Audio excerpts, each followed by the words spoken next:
तुम्हारे लिए बोल रहा हूँ क्या wish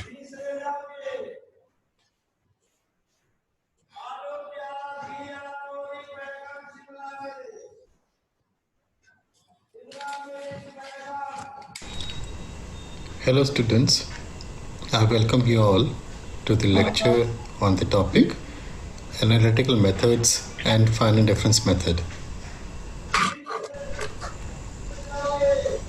In this lecture, we will discuss the various analytical methods with example of course, and then we will proceed to solve these examples with the help of finance difference method.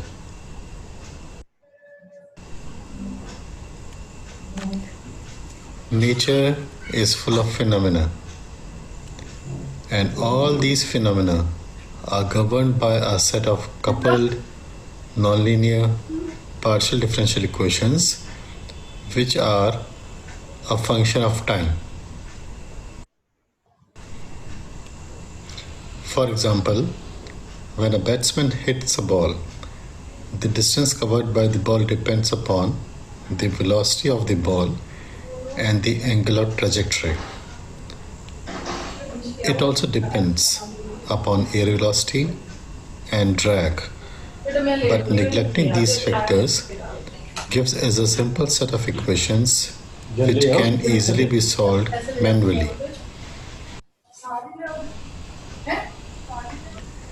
These differential equations are simplified by taking assumptions and are solved for exact solutions using various techniques available in literature. But to obtain this solution to a realistic model, we take help of numerical methods.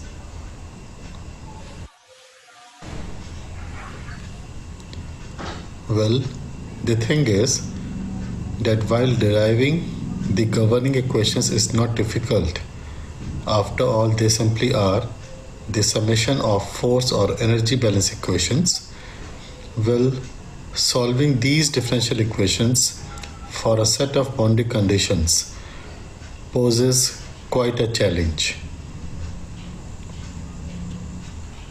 In the next few slides, we will see various systems of interest and solve their governing equations analytically to obtain the exact solutions to the problems.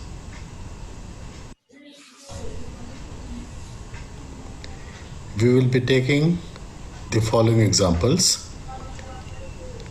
From strength of materials, the axial deformation of bar and the bending of beam. From heat transfer, the heat transfer problem from a fin is going to be considered, and from fluid dynamics we are going to solve the thin film lubrication problem commonly represented by the Reynolds equation. All these examples are going to be simple, therefore they are going to be one-dimensional, linear and steady in nature. By one dimension I mean that they are going to involve only one space coordinate commonly represented by x. They are going to be linear in this sense that the material property are not going to depend upon the unknown parameter for which the solution is being sought. And by steady state, I mean that the solution is not going to depend upon the function time.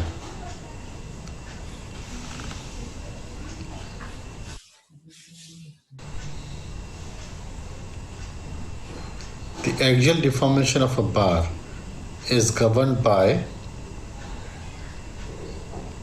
where U is the axial deformation of the bar, E is the elasticity of the bar material, A happens to represent the cross-section area of the bar, and Kx represents the loading on the bar, which in this case happens to be the volume load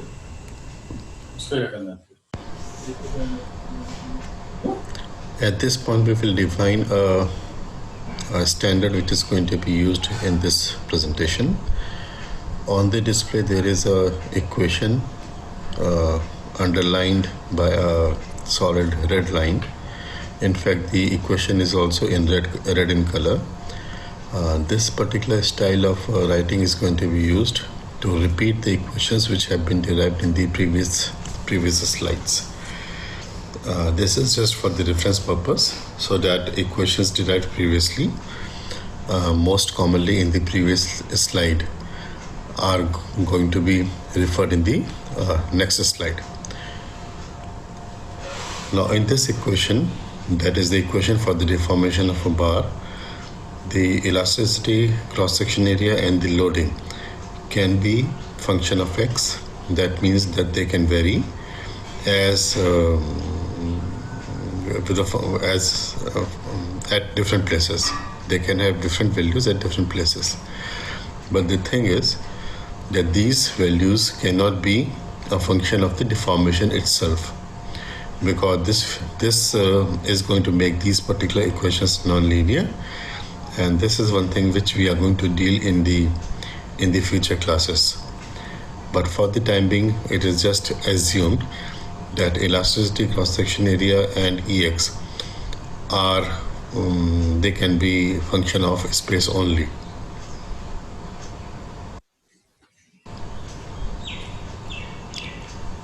The problem can be more complex when the elasticity of the material is a function of temperature, it is strain dependent, it is strain rate dependent, and the load is a function of time and some other factors also.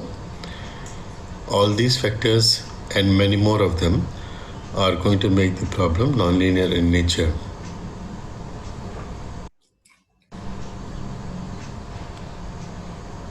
Among all these variations, the simplest is a bar which has been loaded, which has a constant UDL, and the bar has a constant cross-section area, and it has a constant elasticity. That is, the bar is made up of one single material. And for this assumed problem, we can use analytical methods to get the exact solution of the problem. In fact, the analytical method are going to be so simple that we can solve this particular problem even manually. We do not require any calculator or computer to obtain its solution.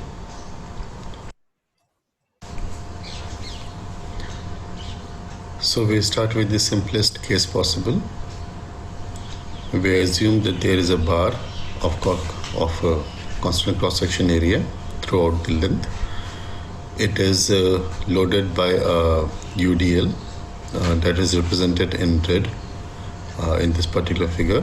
UDL is a uniformly distributed load, and since we are analyzing the case of a bar, this UDL is going to produce only axial deformations of the bar.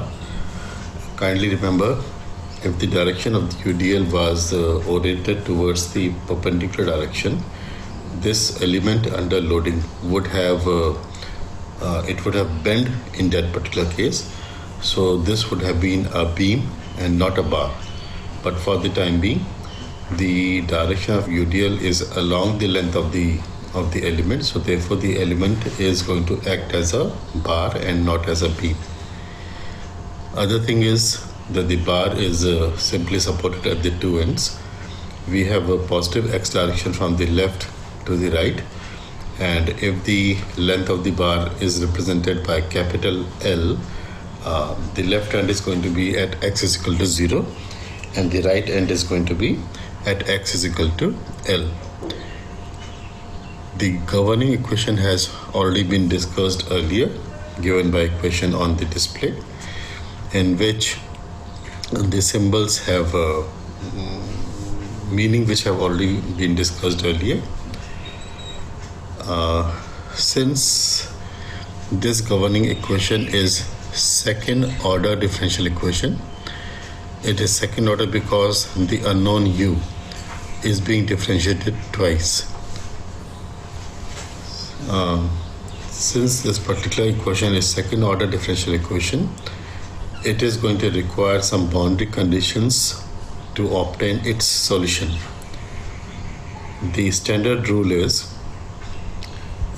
since in this equation u is being differentiated twice, that is it is a second order differential equation, all the boundary conditions which are going to be used, which are going to be required for its solution, are going to be one order less than the differential appearing in the differential equation. Now, since this is a second order differential equation, the boundary conditions are going to be in terms of u or du by dx, or any combination of these two.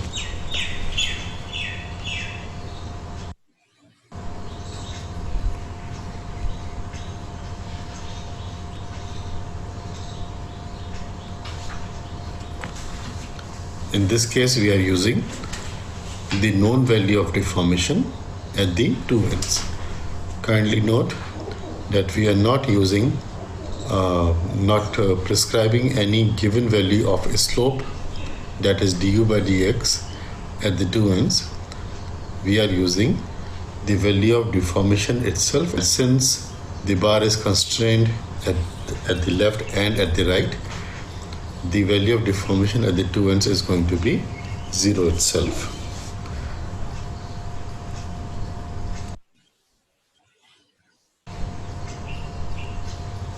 For constant elasticity and cross-section area, the differential equation gets simplified to, and when we integrate it twice, we get an equation containing a term x square. In fact, there is a term containing x also, and we have two unknowns, c and d, which can be solved for the two boundary conditions which were on display in the previous slide. Using the boundary conditions, at x is equal to 0, u is equal to 0, which gives the unknown parameter d to be 0, and for x is equal to L, u is equal to 0. Therefore, c is equal to kx al by 2, which gives the equation as the solution. It can also be noticed that this is a quadratic equation, since there is a term containing x square. Now, using different values of input parameters such as e, a, kx, we can obtain the solution at different values of x to get the value of displacement at that value of x, and we can very well have a graphical plot. Since x is a continuous parameter, it can have any value. It can have literally any value. That means it can have infinite number of values. Therefore, this particular equation has infinite degrees of freedom.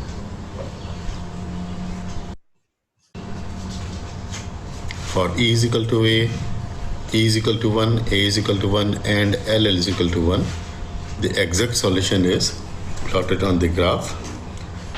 Kindly notice that this particular plot happens to be symmetrical along the central axis, and the deformation is 0 at the two ends, that is x is equal to 0 and x is equal to 1. These were the boundary conditions which we have chosen. In this graph, the length of the bar is along the x-axis, and the axial deflection of the bar happens to be on the y-axis. The deformation in this particular case is axial deformation. It is not vertical deformation, because we are solving this particular problem assuming that it is a bar and not a beam.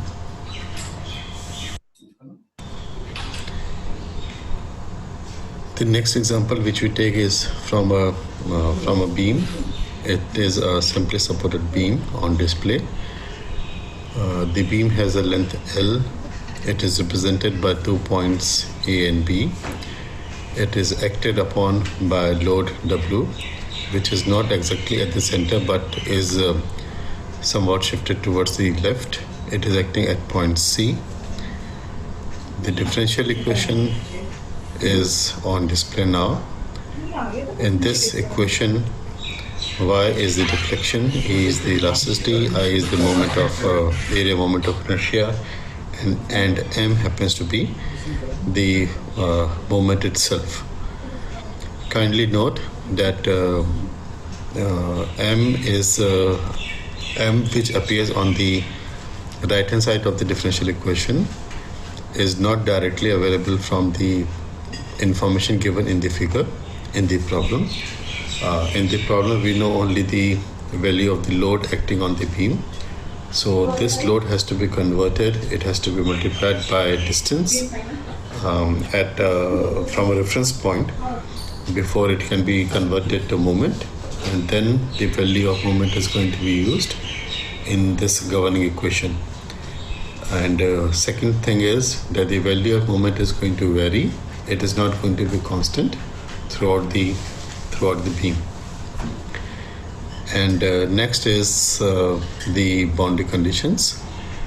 The boundary conditions have been prescribed at the two ends of the beam. That is, since the beam happens to be supported at the two ends, the value of deformation at both the ends happens to be 0.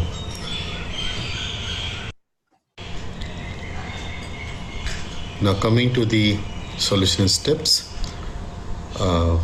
First of all, we are going to find the reactions at the 2 points A and B. And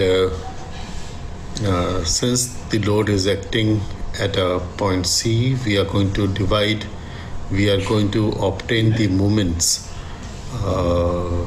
for the two sections of the beam, that is section AC and section BC. For the section AC, we are going to find an expression for the moment, which is going to be different for the section BC. What I want to say is both the section AC and BC are going to have different expressions for the value of moment. For AC, if we assume a section at a distance x from the support at point A, the moment at this particular location is simply going to be reaction at point A multiplied by that distance x. And if we take a section on the right hand side of point C, then the value of moment is going to be reaction at A multiplied by x, that is going to be subtracted by load W and is going to be multiplied by x minus A. So this is how moment is going to be acting. It is going to be found at the two sections of the beam, and then these two moments are going to be substituted in the governing equations to have a number of unknowns when the differential equation is going to be integrated twice. The unknowns obviously are going to be found using the boundary conditions and some other conditions which are going to appear on its own. The additional boundary conditions which are going to appear on its own are going to be the value of deflection and slope at point C on the beam. For both the sections AC and BC, the value of deflection at point C and the value of slope at point C is obviously going to be the same, and this is going to be used to find the value of additional unknowns which are going to appear in the solution. Now coming to the solution itself,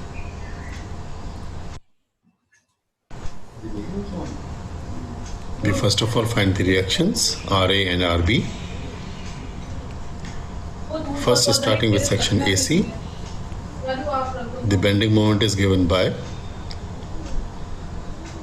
the reaction at point A multiplied by X, where X is the location from support A, of course. Substituting the reaction, the moment in the governing equation, and integrating it twice gives equation number 1 after the boundary condition has been substituted in it. Kindly notice that C still is one of the unknowns which is yet to be determined. Coming to the next section, that is section BC. The bending moment is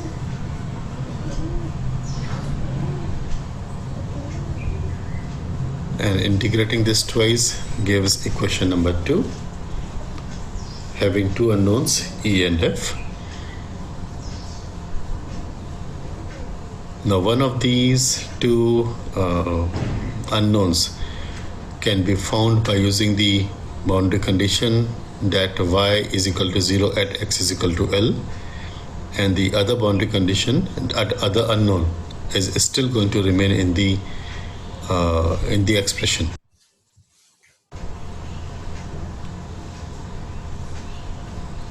Y is equal to 0 at x is equal to L, and the second set of boundary condition which we are going to use is that the slope at point C is same for both the sections. This gives us the final expression for deformation to be equation number 3 on display. And kindly notice that this particular expression happens to be a cubic expression because there is a term containing x raised to power 3. There is going to be a quadratic term, that is x raised to power 2, also in the expression once we expand the second term on the right of the equality sign.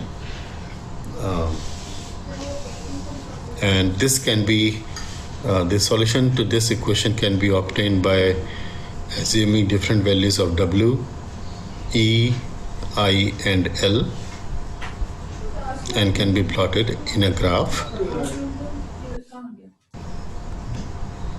For these values assumed, the graphical solution is going to be, the solution in the graphical plot is going to be given by this thing.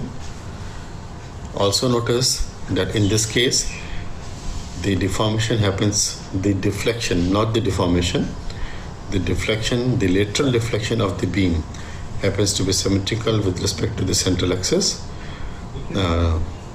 and the value of deflection is 0 at the two ends.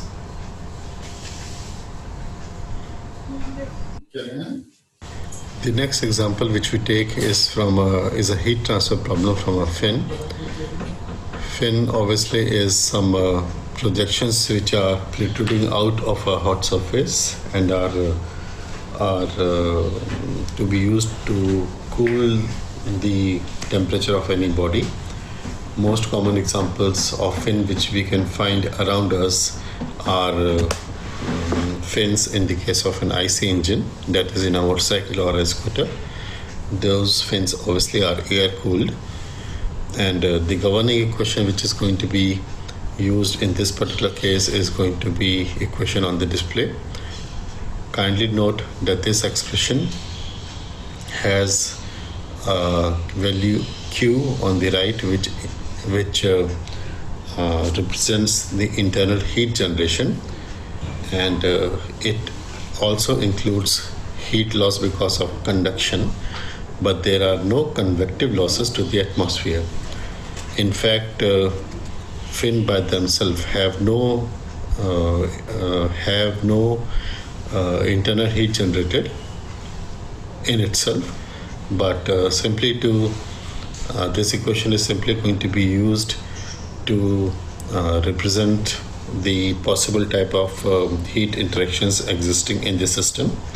Obviously, convection has not been included so far, because then we have a second order differential equation, this similar equation to what was being used earlier in the cases of a bar and in case of a beam. In this expression, K happens to be the thermal conductivity of the material, A happens to be the cross-section area, Q is the internal heat generation, and there are going to be a set of conditions used for this also, which is the value of temperature, known value of temperature at the two ends, that is at x is equal to 0 and x is equal to L. We are assuming that the temperature is 0 at both the ends. This is being assumed because then we are using basically the same sort of boundary conditions which we were using in the earlier examples. And using the similar steps, we can find the distribution of temperature. Same expression was obtained for the case of a bar also, and we get the same expression for the case of fin over here. And this can be plotted for the assumed value of K, A, and Q.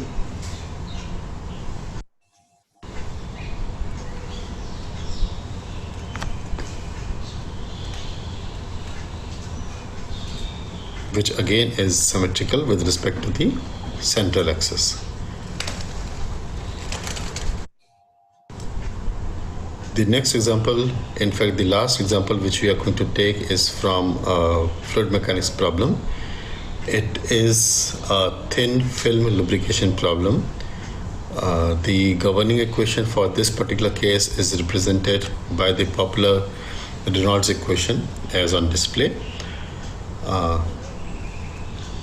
where H is the fluid film thickness, mu is the viscosity, U is the sliding velocity of the surface, and P is the pressure. In the next slide, we will describe the working of the lubricating system itself.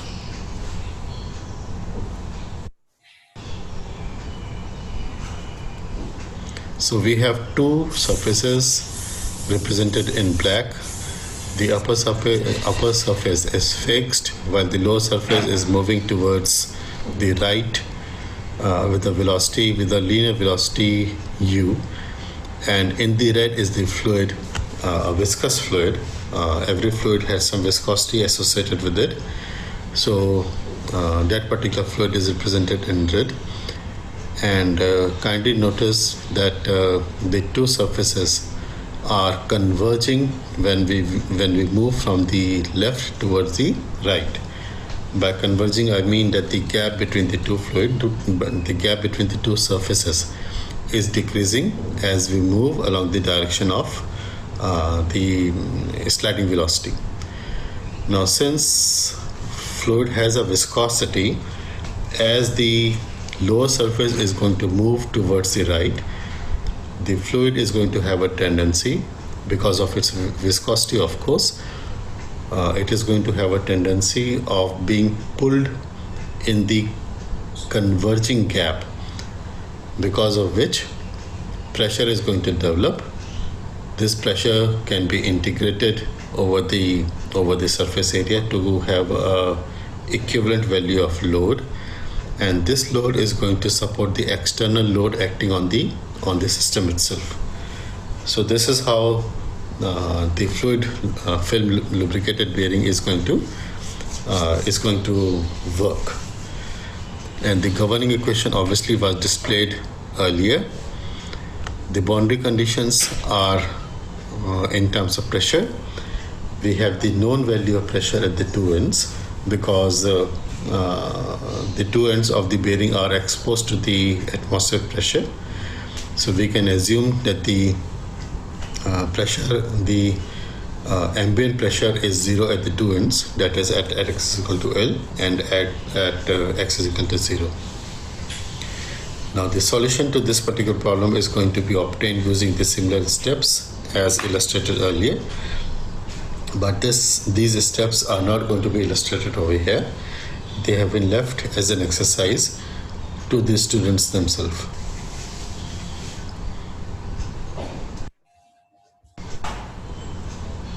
Now in this particular slide we are going to compare all the differential equations which we have studied so far.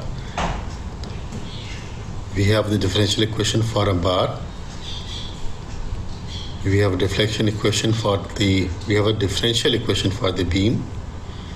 In fact, in beam there is one more differential equation which is commonly in use. The first differential equation for the beam is the relationship between the moment and deflection, while the second differential equation on display is again a second order differential equation. In fact, it is a relationship between moment and the load acting on the beam. And then we have a differential equation for heat, and at the end we have a differential equation for the fluids. Now kindly notice that all these differential equations appear to be similar. They are similar in fact, which means that if you are able to make a program for one of the problems, assuming that you are able to make a finite difference program for a bar element, for a bar problem, then simply by making some substitutions you can solve the problem for other cases also. If you compare the differential equation for a bar with respect to a differential equation for heat, you can notice that in bar we have E and A, while in heat we have K and A. Similarly, on the right hand side we have Kx into A, while for the heat we have Q. So this means that if you replace elasticity by thermal conductivity of a bar, you can very well convert the program made for bar with respect to the program for heat. So what I want to say is, by simple substitution of one parameter to another, you can convert one working program to solve the range of phenomena which are following the same differential equation, same second order differential equations.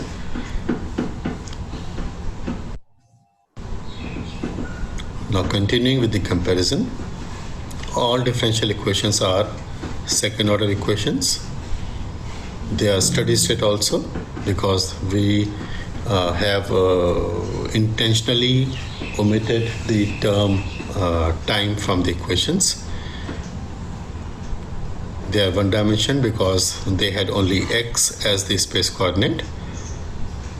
In fact, in engineering, all differential equations which find practical applications, obviously in engineering we study only practical cases.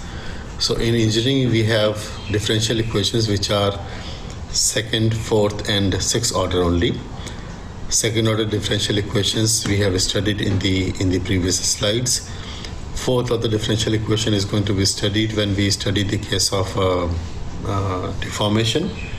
Sixth order differential equation finds application for adhesives, and differential equations which are first, third or fifth order, that means odd number of differential equations, odd ordered number differential equation, they exist only in mathematics but do not find any application from the engineering point of view. Only the mathematicians study first, third, fifth, seventh and so on. But as far as engineering is concerned, we have only second, third and sixth order in differential equations. As far as my information goes, we do not have a 8th order differential equation also. 8th and 10th, we don't have differential equations of these higher order differential equations.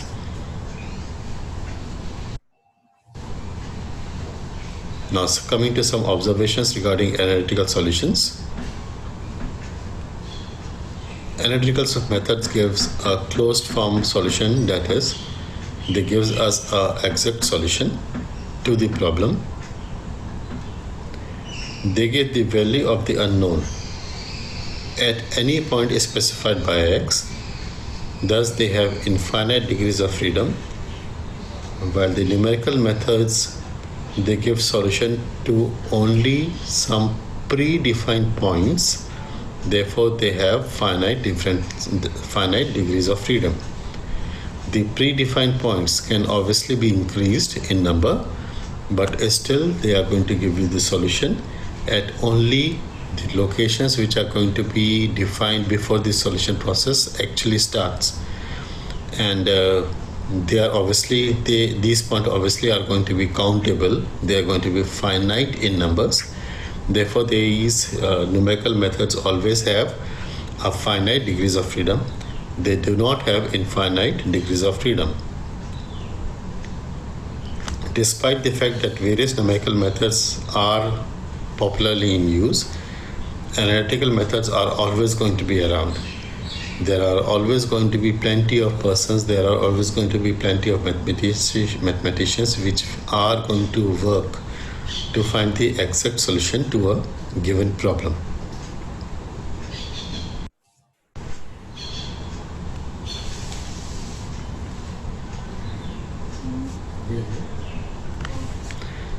Now, in the remaining slides, in the slides which are going to be on display, we are going to discuss some fundamentals of finite difference method, and then we are going to apply the FDM process to the problems which we have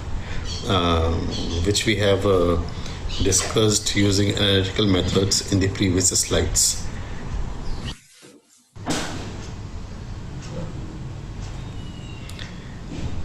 The finite difference method was among the first approaches applied to numerical solution of differential equations. It was first utilized by Euler, probably in 1768. The finite difference method is directly applied to the differential form of the governing equation. Kindly notice that the finite difference method is directly applied to the differential form of the governing equation. It does not alter the differential equations in any form as is commonly done in some other numerical techniques, but it uses the exact form of the differential equations which are going to be the governing equations.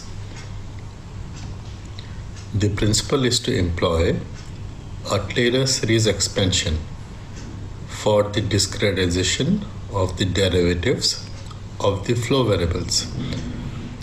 Flow variables are the unknowns which are appearing in the differential equations. They might be in terms of velocity, pressure, temperature, deformation, and things like that.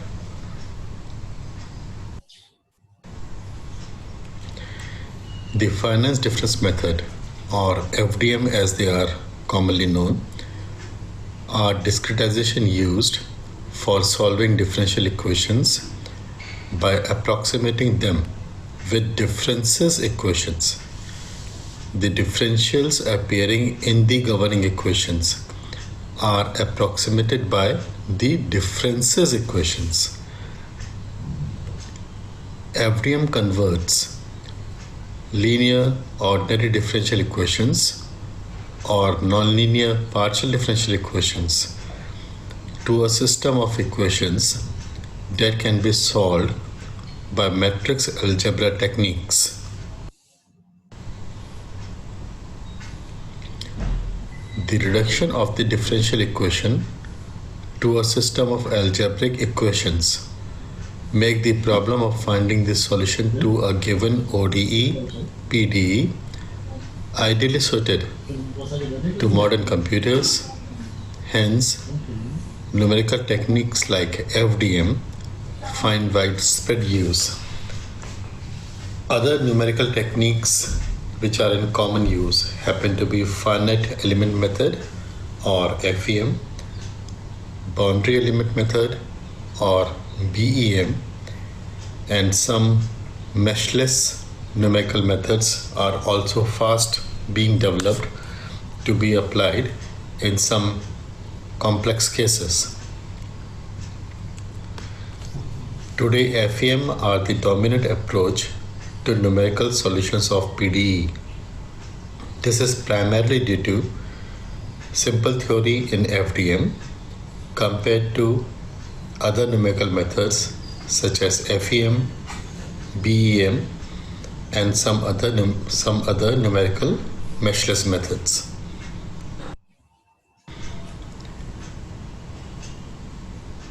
The Taylor series polynomial is given by the following expression. The idea is that if we know the solution at a given point, that is represented by x0 over here, we can use the Taylor series expansion to find the value of the function at a point x0 plus h using the equation on display. Kindly notice that in this particular expression, terms such as f1, f2, f3 are the first order, second order, and the third order differential of the solution. That is, f1 means df by dx, f2 means d square f by dx square, and so on.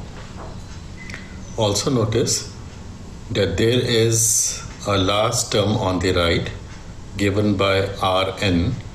This happens to be the residual, or it is also known as the error, and depends upon the number of terms which have been taken in the Taylor series expansion.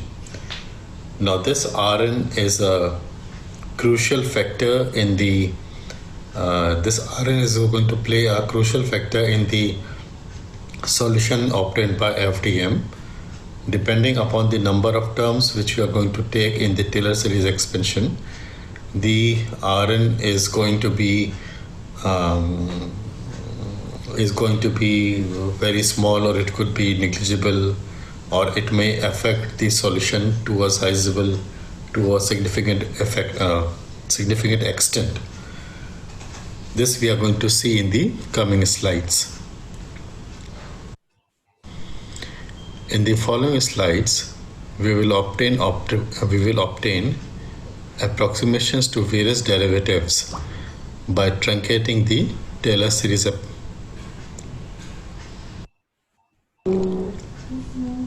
We are starting with the first derivatives of the function f, given by expression on the display. First derivatives, when we are approximating, we are getting the approximation for the first derivative. We keep only the first derivative in the expression and neglect all the higher order terms. Therefore, all those terms which have been neglected are going to be represented by the last term on the right, that is R1x. R1 because only the first order term has been included, and this R1 is a function of x because at different points in the domain, that is at different x in the domain, the residual is going to vary. The residual is not a constant thing throughout the domain, but is going to vary along with the position. Now when we are interested in finding the first derivative of the function, this is the expression from where we start, and we are simply going to rearrange the term so that f1x is on the left hand side and the rest of the term are on the right, such as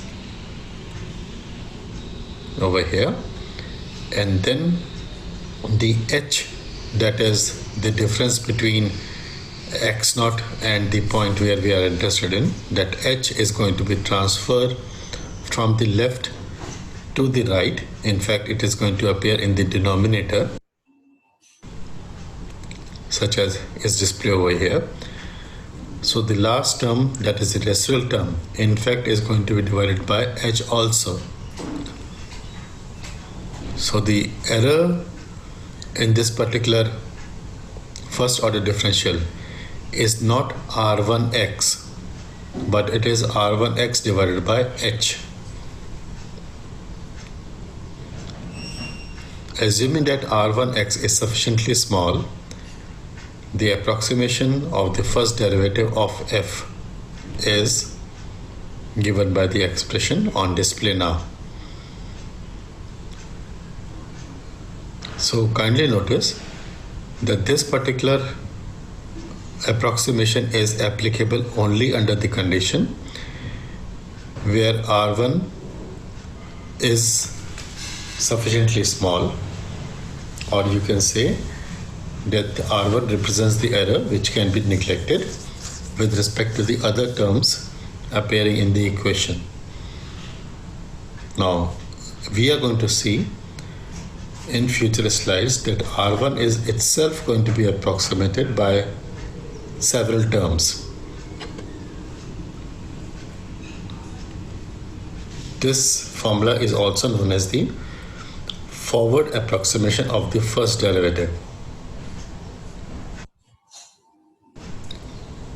Coming to the backward approximation of the first derivative, we simply replace h by minus h in the Taylor series expansion, such as,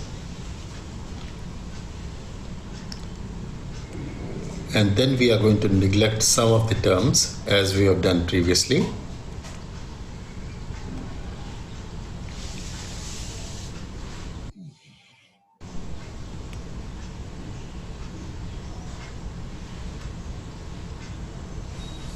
And then in the next step, we are simply going to neglect r1, that is under the assumption that the residual r1 is negligible, and then we are going to rearrange the polynomial, the equation on the display.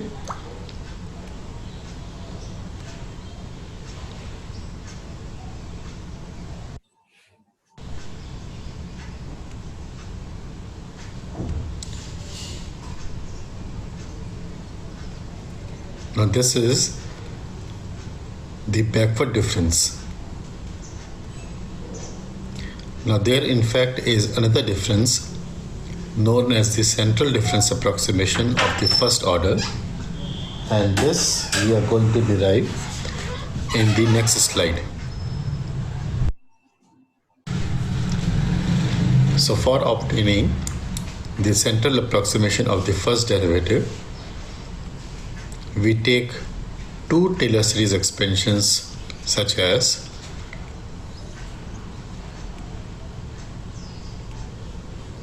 kindly notice that in the first expression we have positive h, which has been replaced by minus h in the second expression, and then we simply manipulate these two expressions, such as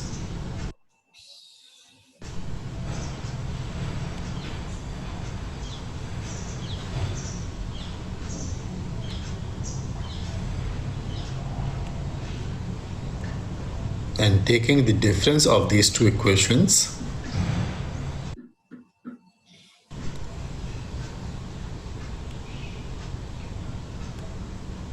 we get the required formula.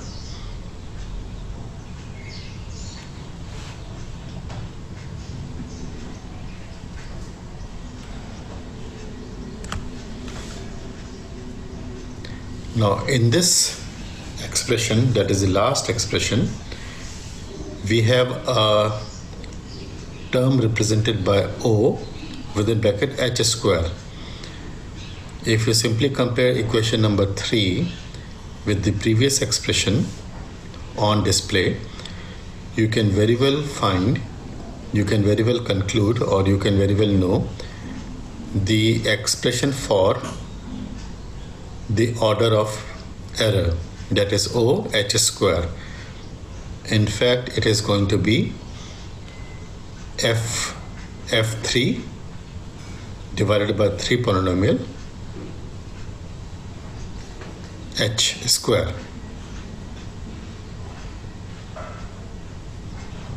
So this is the error when you are representing the first order polynomial with respect to the central difference.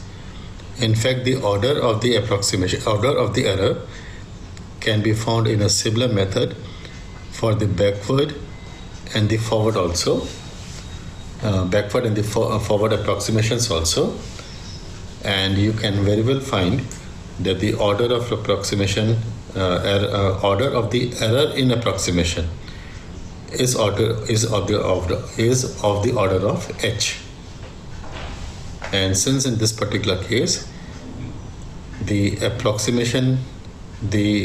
order of error in the approximation H is H square, therefore from the computational point of view the central difference method happens to be much better compared to the forward and the backward approximation. But as we will see in the further slides, from the application point of view, the central difference method has certain constraints which are not applicable to the forward and the backward method. Some other first order approximations are, so apart from the approximation, you should also have a look on the error in the order of approximation. In the first equation on display, the order of the error is H square. That means that as you go on reducing H, that is the 2 point in the discretization, as they're going to approach towards each other, the error in the approximation is going to reduce as a function of H square. Similarly, we have another approximation. In the third approximation, the order of the error happens to be H cube. But then if you compare the third equation with the first or the second equation, you can very well see that in the first and the second equations there are only 3 terms. Talking in terms of the first expression, for finding the first order approximation using the first approximation, you need to find the value of f at 3 points given by x plus h, and x plus twice h. There should have been twice h. And similarly, from the second equation, for finding the first order approximation, you need to find the value only at 3 locations given by x plus h, and x plus twice h. But in the third equation, for finding the first order differential, you need to find the value of the function at 4 points. Therefore, the computational work increases, but I suppose that is going to be compensated with the reduced error in the solution which you are going to get. Similarly, we have a fourth expression also, which is on display now. And the fifth expression, which requires the function to be evaluated at 4 points, has the order of error in the approximation given by h raised to power 4. So depending upon the accuracy with which you want your solutions to be obtained, you can use any of these formulas on display apart from the 3 which we have derived earlier, given by the commonly used forward, backward, and the central method, central approximation.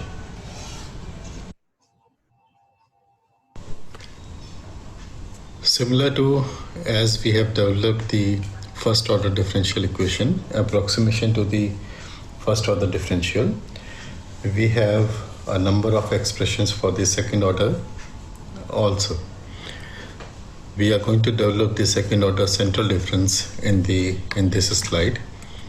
For this, we start with two Taylor series expansions given as, this is the first one and this happens to be the second ones.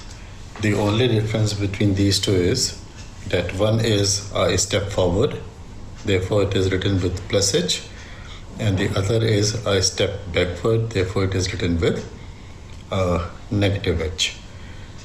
Now these two expressions are going to be manipulated in a particular order, which is going to be shown in the coming slide.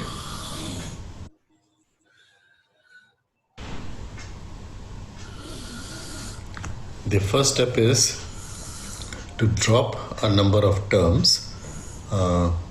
We are retaining only the fourth order derivative in this expression.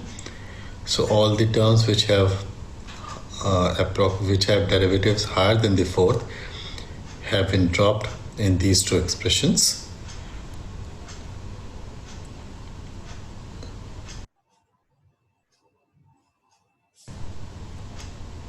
And then we add these two expressions to get the final expression on display. And then we are going to simply keep the second order differential on the left and rest of the terms on the right.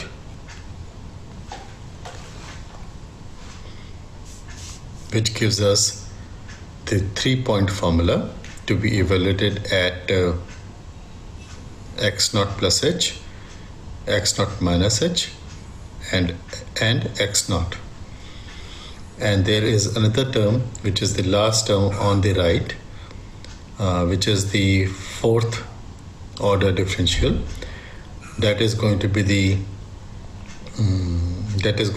error in approximation. So this is the final approximation. Kindly notice that the order of error in this approximation is h square.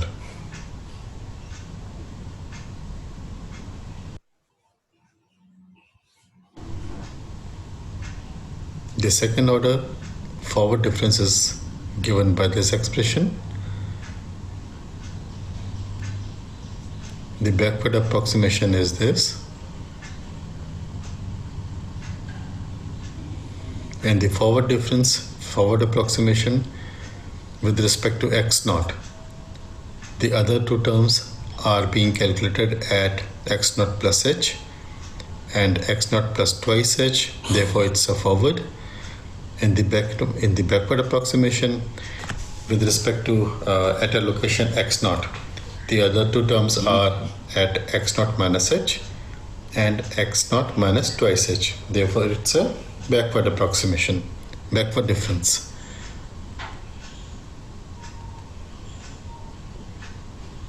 There is a third approximation also, which in fact is a second difference, central approximation, because with respect to x, there are two terms which are evaluated at x plus h and x plus twice h, and there are two other terms which are evaluated at x minus h and x minus twice h. So this is a central approximation for the second order.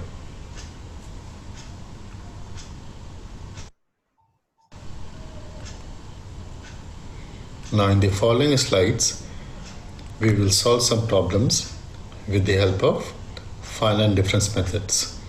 We will solve the same problems as we have solved previously using the analytical approach, but in this particular case, we are going to illustrate the solution to the previous problems using finite difference method. Now finite FDM solution for a bar. So we have a bar, simply supported bar, and there happens to be a uniformly distributed load acting on the surface of the bar. The governing equation, we have already discussed that, and the boundary conditions are that at the two ends given by x is equal to 0 and x is equal to L, the deformation at both these points is 0 because the ends happen to be constrained.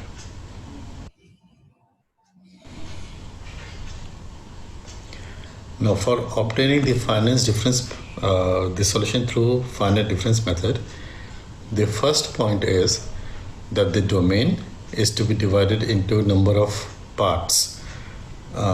The domain is the area in which the solution is being sought.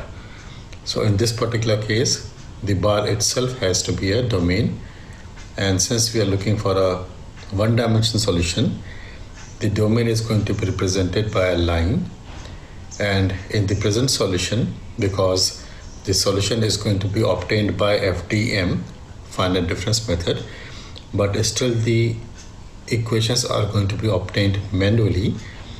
So we are dividing the domain into 4 parts. All those parts happen to be of equal size, and they are going to have 5 nodes. So this is the first part indicated in black, second, third, and the fourth. And kindly notice that in FDM, the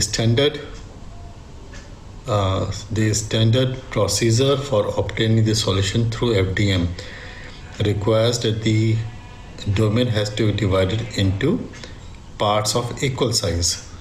Therefore, the 4 parts which have been used over here, all these 4 parts happen to be of equal size. But supposing if this was a 2-dimensional domain, that is a rectangle, let's say, or a square, let's say, then the length along the x, length of the divisions along the x and along the y, they need not be same. So we have the first node at x is equal to 0. U obviously represents the deformation. So since we are talking about the first node, the unknown is going to be represented by U1, that is deformation at the first node. And since this particular node is constrained, the value of deformation is going to be a known quantity, that is 0. Now this is the second node located at x is equal to 1 by 4, and that is going to have the deformation is U2, which is unknown. Over here is the fourth node at 3 by 4. Here it is the third node at x is equal to 2 by 4, and at the end there is a fifth node x is equal to x is equal to 1, and the deformation is known over here. Therefore U5 is equal to 0. All the divisions happen to be same, therefore the 5 nodes are located at equal distances, that is at x is equal to 0, then x is equal to 1 by 4, x is equal to 2 by 4, x is equal to 3 by 4, and x is equal to 1. So since we have 5 nodes, out of which deformation is known at 2 locations, that is at the first node and at the fifth node, therefore this particular discretization is going to give us requires only 3 unknown values, that is U2, U3 and U4. So for obtaining 3 unknowns, we are going to require 3 equations, and we are going to see that these 3 equations are going to be coupled linear simultaneous equations, which are going to be solved using the Gauss elimination method, which you have studied in your BTech classes. So for the time being, we are going to use the central difference for the second order differential. Central difference for the second order differential. This is the governing equation, and for constant values of elasticity and cross-section area, this can be simplified to take E and A outside.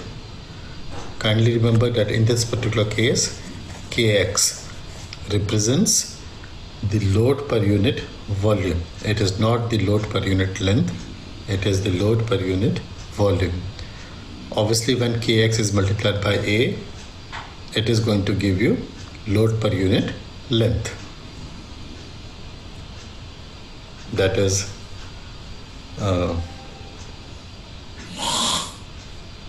A and A gets cancelled out, so E we are taking on the other side.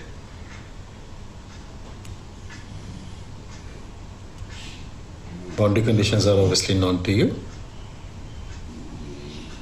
So we are going to replace the second order differential, that is d2u by dx square, by the difference equation.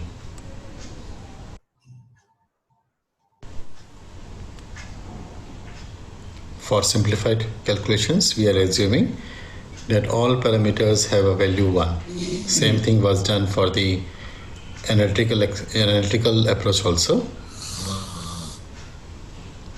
So equation now becomes, the governing equation now becomes d2u by dx square is equal to -1, and the second order difference is on the display.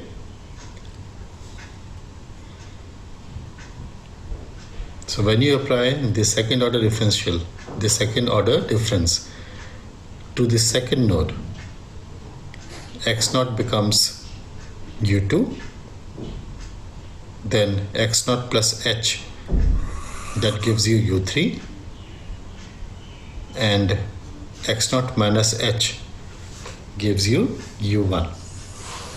So when you apply the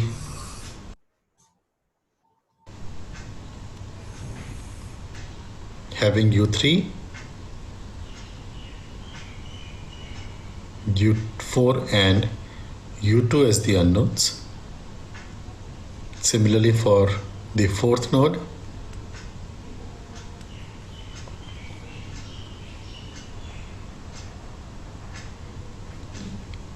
now equation number 1, equation number 2 and equation number 3. In this equation, u1 and u5 have a known value, that is 0, but as you can see that the three equations have three unknowns in the form of u2, u3 and u4. These three equations form a set of linear simultaneous equations and are going to be solved to get the three unknown values of u2, u3 and u4.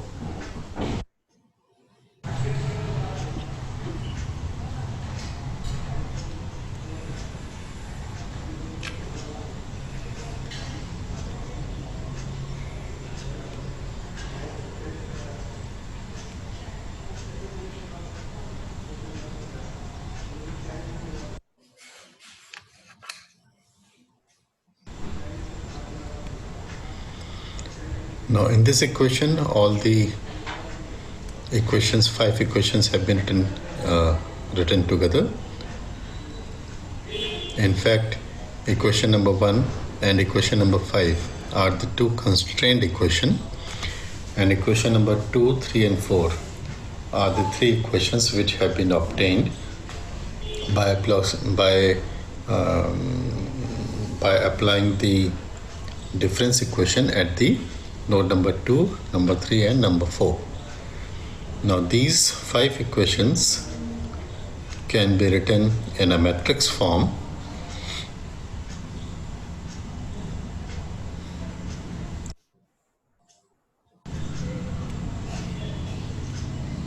can be solved for the 3 unknowns. Now there are some observations regarding the matrix which we have obtained for the 5 equation. First observation is that there are plenty of zeros in the matrix. That means that the matrix is sparse. Next observation is that there are non-zero terms in the three central diagonals. In fact, uh, some specialized algorithms have been made to obtain the solution to the simultaneous equations in which the three central diagonals happen to have non-zero quantities. This particular algorithm is known as TDMA, Tri-Diagonal Matrix Algorithm, TDMA. So the algorithms are popularly known as TDMA algorithms.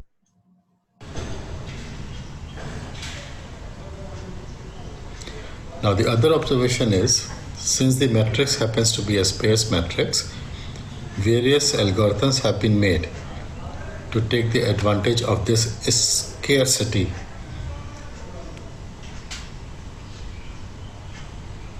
This we have already discussed in the previous slide.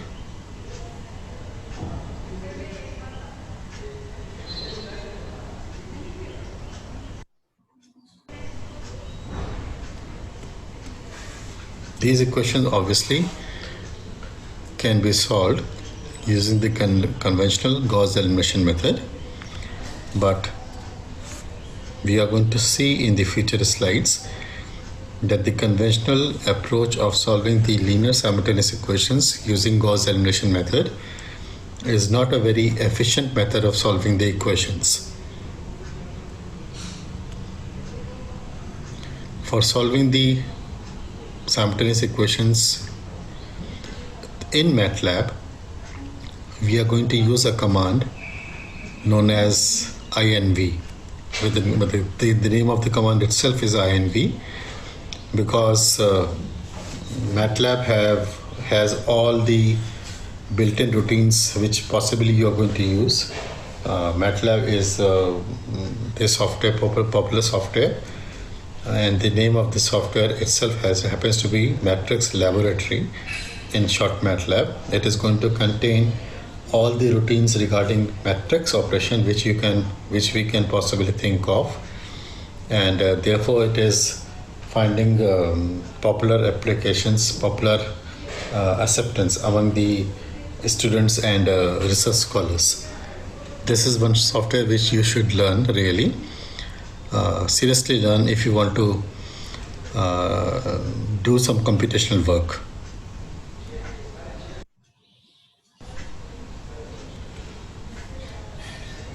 In the next few slides, we will solve the bar problem as discussed earlier. The solution is going to be obtained both via exact method that we have already done and the numerical method, that is through FDM. The FDM solution is going to be obtained for 5, 6, 7 and 10 nodes. Kindly notice that this FDM solution has already been obtained for 5 nodes. We have obtained 5 equations for 5 noded discretization. Out of these 5 equations, 2 were the constraint equation and the remaining 3 were obtained when the difference approximation was applied at the remaining 3 nodes. So that gives you 5 equations.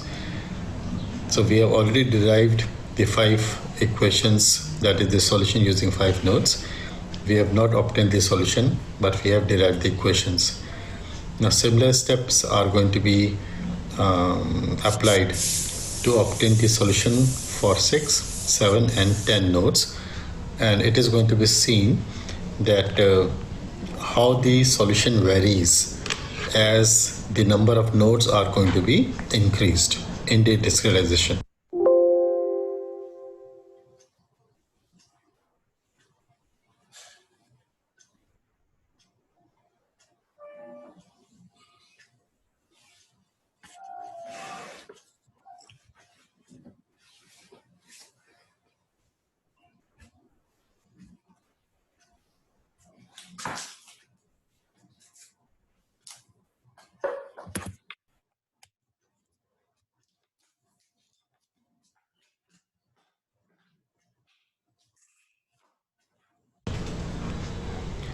and then these solutions are going to be compared among themselves.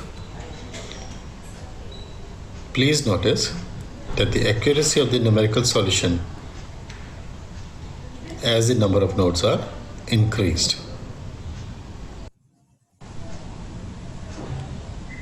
This is the exact solution. In fact, the exact solution has been obtained using the plot has been obtained using the exact polynomial which we have derived earlier. So this is a smooth curve. We are using the same boundary conditions for all the solutions so that we can compare these solutions among themselves. Now this is the solution when we discretize the domain in 5 nodes. The exact solution and the approximate solution, that is the solution we get through FDM, they are same at the nodal locations. But apart from the nodal locations, obviously, as you can see, that the solution given by FDM and the exact solution, they have some error.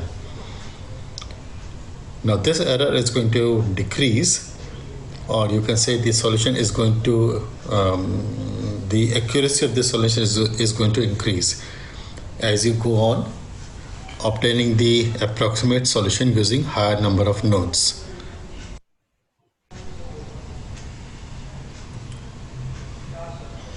It should be noticed that exact value of displacement is found at the nodes.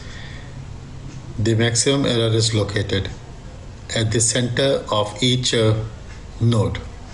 You take 2 adjacent nodes, and at a location which is in between these 2 nodes, that is the location where the solutions, where the 2 solutions are different to the maximum extent possible. So the error is maximum between the 2 nodes.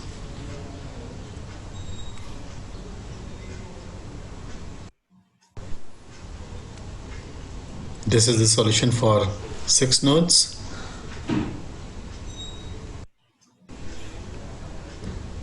For 7 nodes. And for 10 nodes.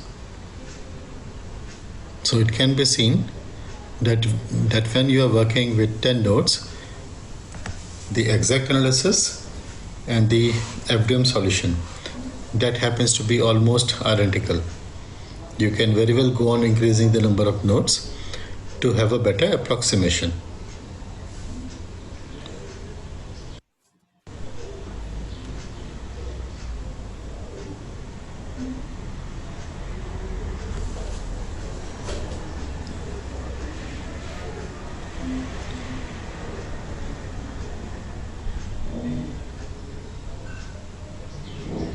In the next lecture, we will develop the program for the finance difference method using various approximations for the derivatives. This program will be in MATLAB environment.